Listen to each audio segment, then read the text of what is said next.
आज की डेट में काफ़ी लोगों का एक कॉमन क्वेश्चन रहता है मेरे पास कि बख्शी जी आप फंडामेंटली स्ट्रॉन्ग कंपनीज पे वीडियोस बनाते हो, उनके बारे में आप बोलते हो कि ऐसी कंपनीज में ही आपको पैसा लगाना चाहिए। लेकिन ये तो होगी एक साइड ऑफ द मार्केट।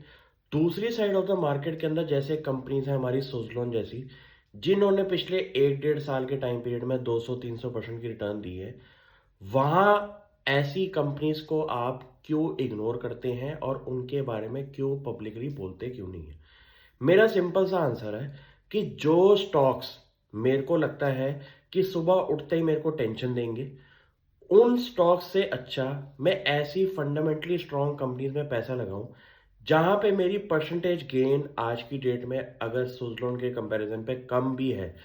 लेकिन मेरे को उन कंपनीज में कॉन्फिडेंस अभी भी दिखाई देता है। तो आज की डेट में आपका सर्कल ऑफ कॉम्पिटेंस पे आपको काम करना चाहिए, ना कि आपको ऐसे सेक्टर पे पकड़ना चाहिए जहां पे आपको लगता है कि आपका एक तो सर्कल ऑफ कॉम्पिटेंस नहीं है और ऊपर से ऐसे स्टॉक्स जिनके अंदर बहुत ज़्यादा वॉलेटिलिटी रहती है।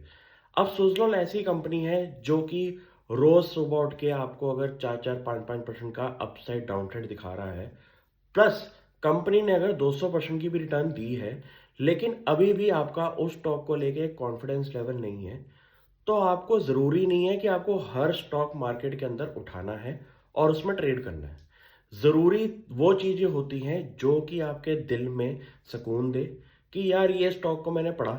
मेरे को इस स्टॉक के फंडामेंटल्स में अच्छी स्टोरी दिखाई देती है और इसमें मैं थोड़े से पैसे लगा सकता हूँ। ये नहीं कि आपने व्हाट्सएप ग्रुप में, टेलीग्राम ग्रुप में, सोशल मीडिया ग्रुप से कोई स्टॉक को पकड़ा कि उस फलाने स्टॉक ने इतने टाइम में इतनी रिटर्न दी है, आगे जाके फ्यूचर भी ब्राइट है। ऐसा करने से आप उस ट्रैप में फंस जाते हैं कि उसमें से एक स्टॉक भी अगर उल्टा पड़ गया तो आपके पूरे पोर्टफोलियो की रिटर्न्स में बहुत ज़्यादा फर्क आ जाता है।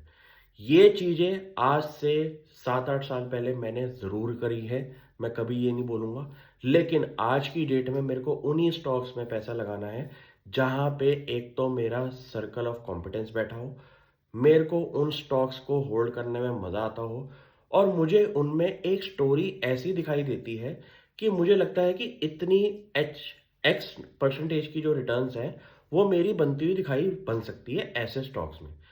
आपको आज की डेट में हर बंदे को ये नहीं बताना कि मेरे पोर्टफोलियो में सुजलॉन नहीं है। आपको ये बताना है कि सुजलॉन की जगह मैंने ऐसी कंपनी में पैसा लगाया था जहां पे मेरे को कंफर्टेबल पोजीशन दिखाई देती है, यानी कि मेरे को पूरे दिन की वॉलेटिलिटी के अंदर पूरा टाइम टेंशन दे ऐसा स्टॉक। तो ज़रूरी नहीं है आपके पास हर स्टॉक होने चाहिए जो कि हाईएस्ट पोटेंशियल इस टाइम मार्केट में दिखा रहे हैं। आपके पास वैसे स्टॉक्स होने चाहिए जिन पे आप कॉन्फिडेंट फील करो, क्योंकि कॉन्फिडेंस ही आपको लंबे टाइम पीरियड के लिए इस मार्केट में रखेगा। ये नहीं कि आपने कोई स्टॉक पकड़ा, उस पे आपने किसी की बोरोड कन्विक्शन ली। एक ये बहुत बढ़िया टर्म है बोरोड कन्विक्शन, कि बोरोड कन्विक्शन का मतलब ये होता है कि आपने किसी और की एनालिसिस पे सिर्फ बेट किया, अपनी एनालिसिस पे ध्यान नहीं दिया, अपने रूल्स ब्रेक करे उसकी एनालिसिस पकड़ के, क्योंकि उसने जो उस चीज में देखा है वो शायद आपने उतनी गहराई में नहीं देखा हो, और आपने अगर उस गहराई में नहीं देखा तो उसको बोरोड कन्विक्शन कहते हैं। और बोरोड कन्विक्शन के अंदर एक बहुत बड़ा रेड फ्लैग ये होता है कि सामने वाले बंदे को तो पता है इस कंपनी के बारे में कि ये कहाँ तक जाएगी, लेकिन क्या पता आपको उसको समझने में प्रॉब्लम हो,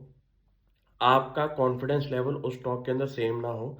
और अगर रिटर्न नहीं बनी तो आप सामने वाले बंदे पे ये बोलोगे कि तेरी स्टॉक पिकिंग गलत थी। इससे बचने से अच्छा आप वही स्टॉक्स पकड़ें। ऐसा हो सकता है कि आपको बैंकिंग में मज़ा आता हो, ऐसा हो सकता है कि आपको लार्ज कैप स्टॉक्स में मज़ा आता हो, ऐसा हो सकता है कि आप स्मॉल कैप मिड कैप के अंदर अच्छी वॉलेटिलिटी भी अपने आप में ले सकते हैं, लेकिन आपको उसकी अपसाइड के अंदर भी बहुत ज़्यादा दिखाई देती हो चीज़ें। अपने रूल्स बनाएं, अपनी थ्योरीज बनाएं, अपनी थीम्स पकड़ें और उस थीम्स पे ना फोड़ दें, क्योंकि ज़रूरी नहीं है कि आपके पास हर थीम का स्टॉक हो, हर पोर्टफोलियो के अंदर ऐसा स्टॉक हो जो 200-300% बढ़ा हो। लेकिन कंसिस्टेंट कंपाउंडर्स अगर आपके पोर्टफोलियो में है और कंसिस्टेंटली आप अपने पोर्टफोलियो में रिटर्न्स ले रहे हैं, तो आपके लिए ना ये बहुत बढ़िया बात है। मार्केट में ऐसे लोग मेरे को बहुत कम दिखाई देते हैं।